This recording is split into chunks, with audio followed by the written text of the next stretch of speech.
Okay, so let's get into more of chapter 12, and we are going to get into the 12.2. So let's go ahead and knock that out. All right, so in this section in chapter 12, we are talking about a little bit more of the congruent and also different types of shapes and their similarity. So we're going to talk about geometric constructions leading to ASA and AAS congruence property, and then properties of quadrilaterals we're going to talk about. All right, so the other property for proving congruent triangles, remember we had side, side, side, side, angle, side. Another one is angle, side, angle. It says if two angles and the included side of the one triangle are congruent to two angles and the included side of another, respectively, then the triangles are congruent. Okay, what that means is if I have two triangles, all right, so if we have two triangles and we want to prove that they are congruent, if I can prove an angle and another angle and the side in between them, the two are congruent. Okay, so here I have triangle ABC and triangle A prime, B prime, C prime. Now this is constructed. Okay, what you're going to do is you're going to copy angle A. And this is what we did here. Remember, you go and then you do from this point here. We show this comp here, and then then you copy angle C. Okay. Now, when you do that and you draw the line through here, and you draw the line through here, and you extend it until they crisscross, the connection is going to be B prime. Now, why is this angle? Because I have the angle, and the side in between them are congruent. Okay. You can also prove this by doing this angle, and getting one of these sides to be congruent because this distance would have to be the same as this. Okay, so that relays you to the next property, which is angle, angle, side. Okay, this says if two angles and a side opposite one of the two angles of the triangle are congruent, the two angles and the same corresponding side, that the two are going to be congruent. All right, so if you look here, um,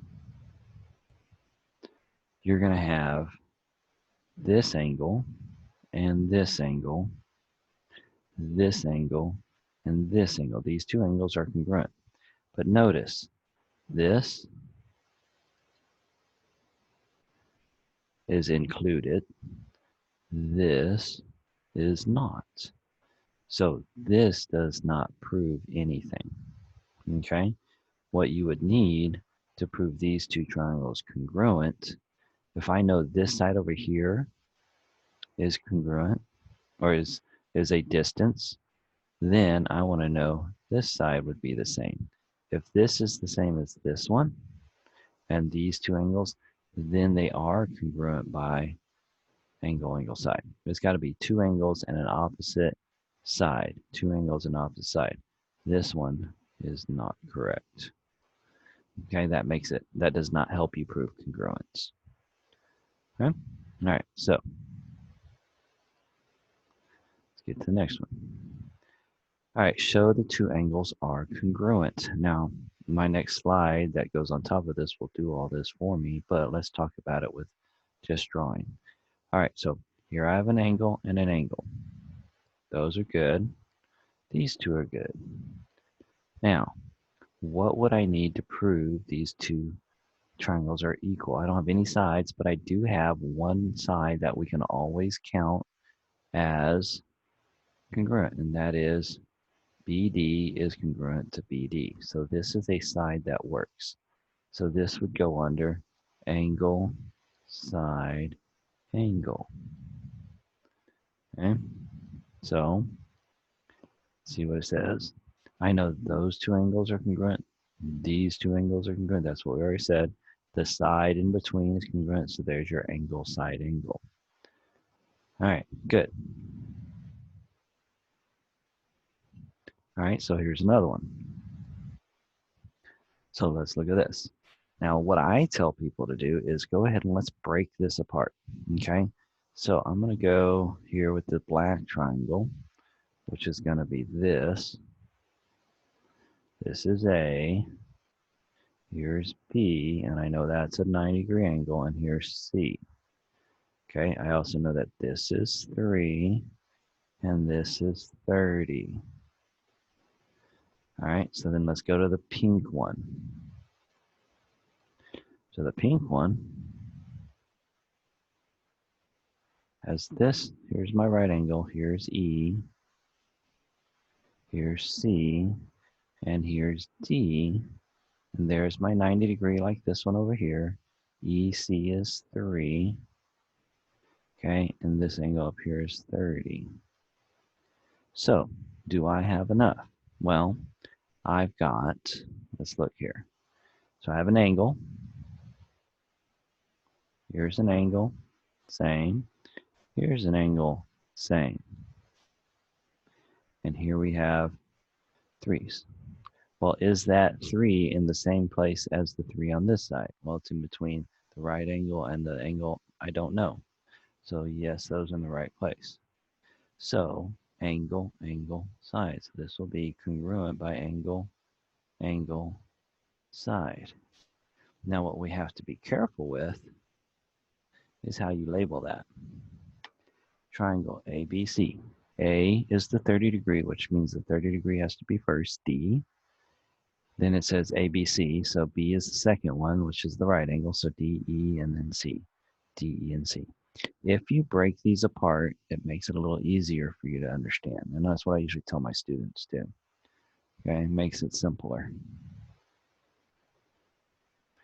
All right.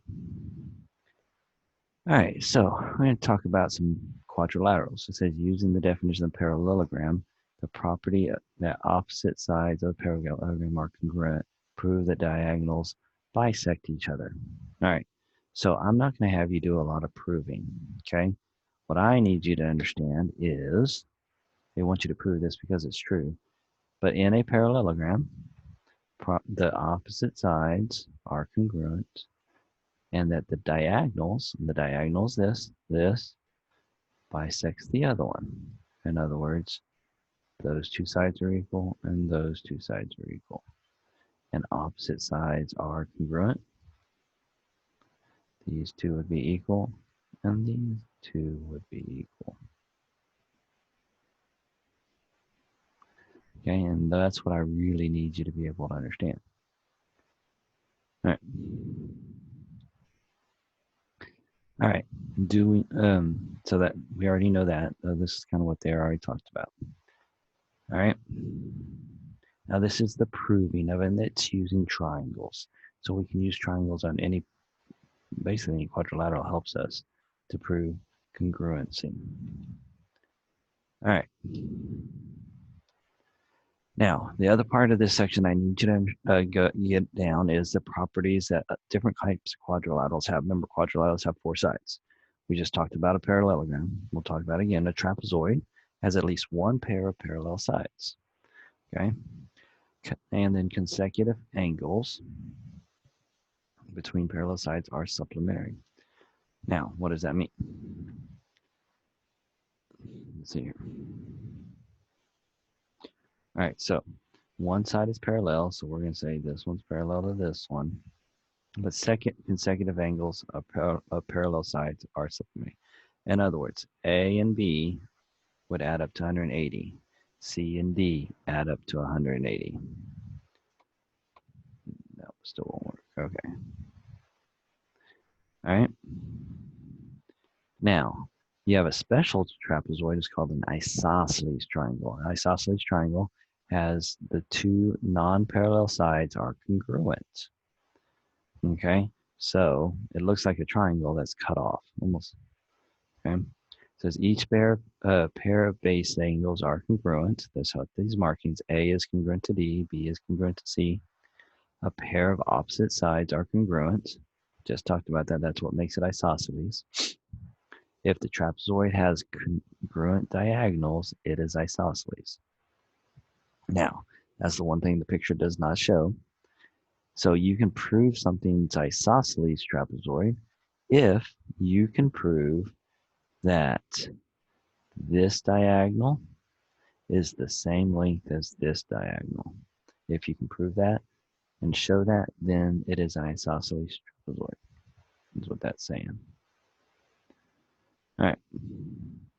Parallelogram. Just talked about it a little bit ago, but let's go into a parallelogram. Opposite sides are parallel. So we already know these are parallel. Parallelogram has all the properties of a trapezoid. So the things we just talked about, diagonals, of a regular trapezoid, I should say. Opposite sides are congruent. Opposite angles are congruent. Diagonal bisect each other. We just talked about that. And a quadrilateral in which diagonals bisect each other is a parallelogram.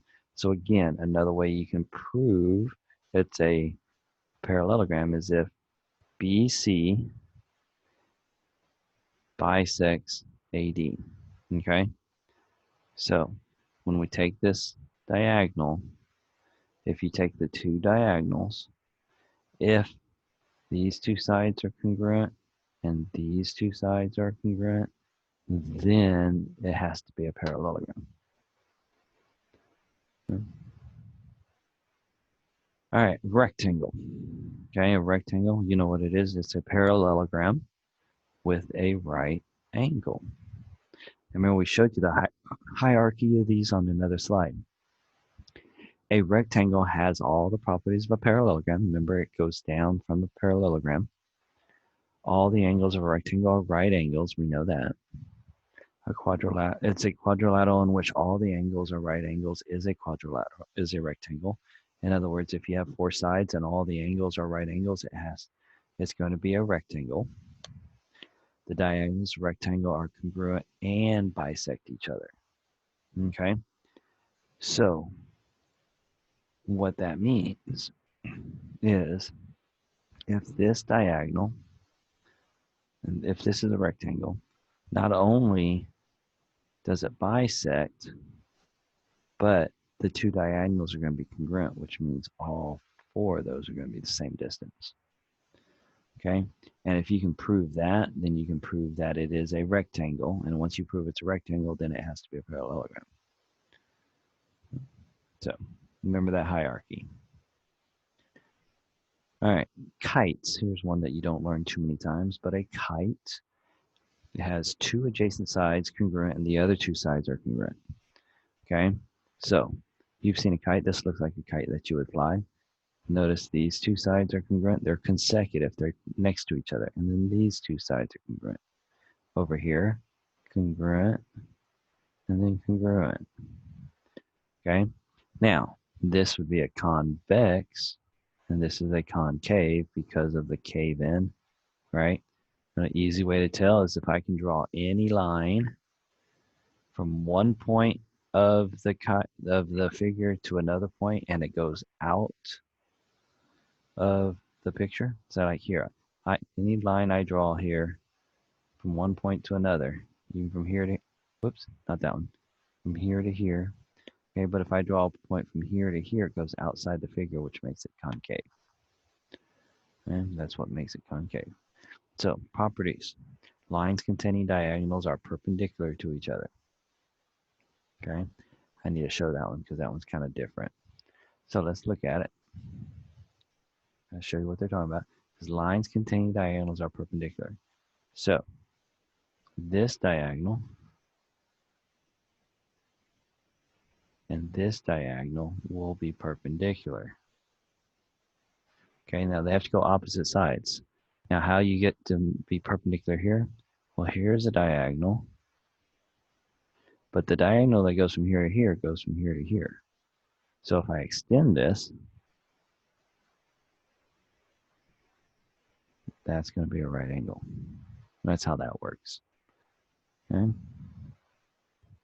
All right, a line containing one diagonal is a bisector of another diagonal. So they will bisect one of them. Okay. DB here has been bisected. DB here has been bisected. One diagonal bisects non-consecutive angles. Okay.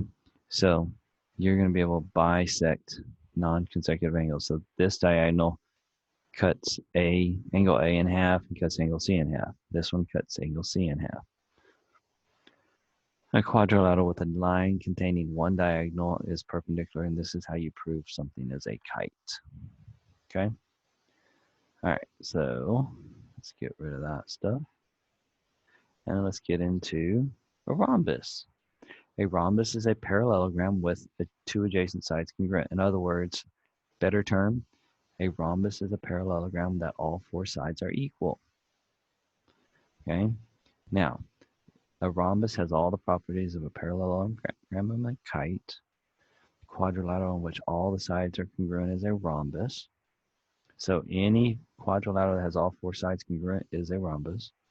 The diagonals of a rhombus are perpendicular to and bisect each other. Each diagonal bisects opposite angles. That's a lot of information in that. Talking about diagonals. So here's a diagonal. Whoops, bad diagonal.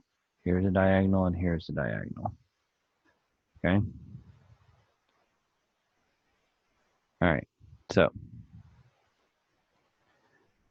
what does that mean? All right. So it means that it is perpendicular in a rhombus. This will be perpendicular. These will bisect each other, not necessarily the same. And also the opposite angles are bisected. That angle is equal to this angle, bisected cuts it in half. Angle C now is cut in half. Angle B is cut in half. And angle D is cut in half. All different angles, okay? And then the last one, a quadrilateral in which diagonals are perpendicular and bisect each other is a rhombus. So if you can prove that the diagonals perpendicular and bisect each other, you have a rhombus.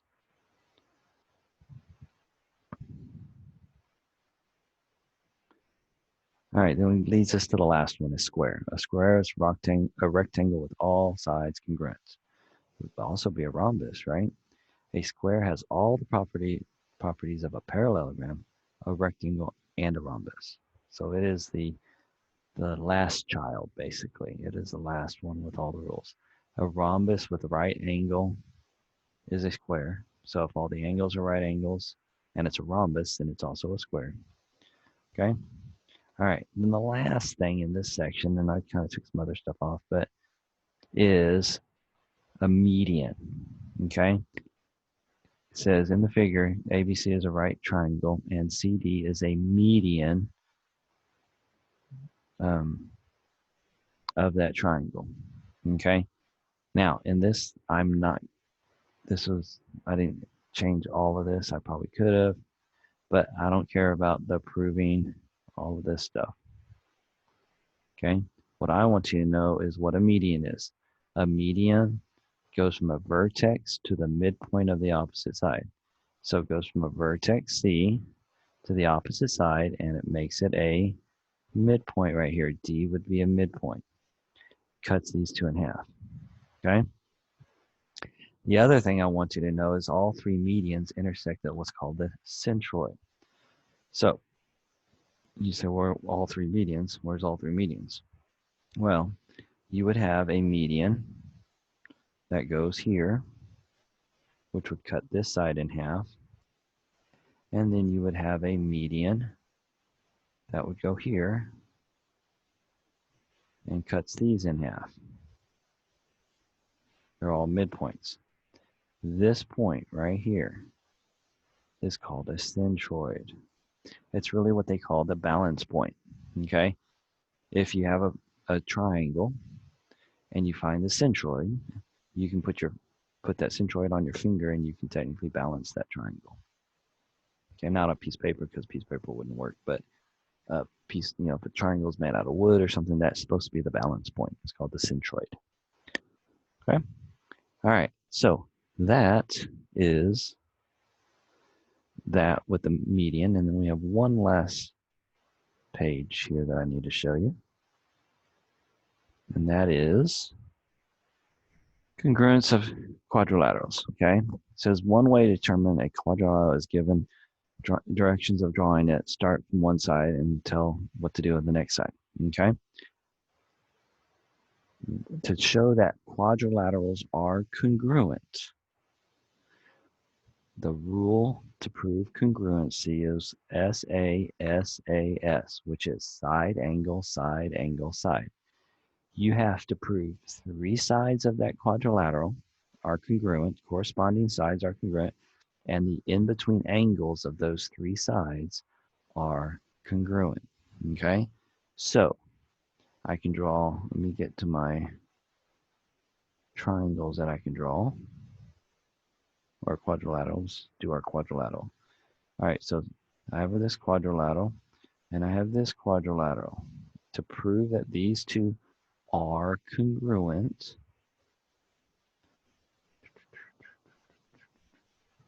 I have to prove this side is congruent to this side. This side is congruent to this side. That's 2 sides, and a third side is congruent. And then the angles in between those have to be congruent. In other words, this red angle has to be congruent to this red angle. This red angle, I'll do 2 of them here, is congruent to this red angle. And then I would have side angle, side angle, side.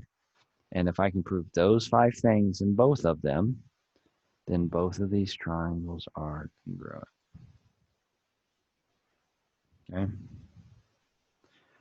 So you would say, and you would label them. So if this is A, B, whoop, that's a bad B, C, and D, and this would be A prime, B prime, and you got the idea, right? C prime and D prime.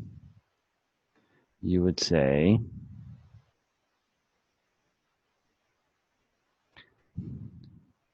A, B, C, D would be congruent to A, B, C, D, and then let me do it this way, would be congruent, prime, prime, prime, and prime. And there's your congruence. All right. All right. So that is the end of this lesson.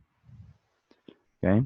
I hope this helps with 12.2. I do know this section is kind of intertwined with each other, so I'm going to try and get out the 12.3 and 12.4 as soon as I can, hopefully in the next couple days, so that they'll all be out there. All right. So I hope this helps.